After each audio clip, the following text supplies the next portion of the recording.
lên chỗ ông Pù Minh thì nè phải chắc bước thì thôi ra được đây thiết đúng rồi mình kẹt này ai ra được đây mình kẹt nha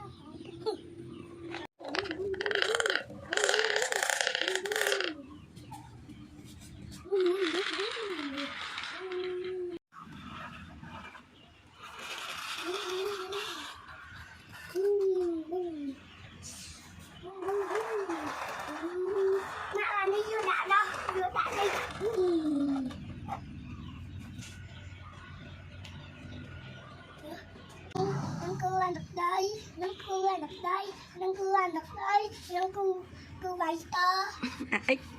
Ấy nè. Excavator. Anh đi ra được đây, anh đi ra được đây, anh đi ra được đây, excavator. Anh đi ra được đây, anh đi bắt xuống từ tỉnh ơi, bắt xuống tỉnh ơi đây.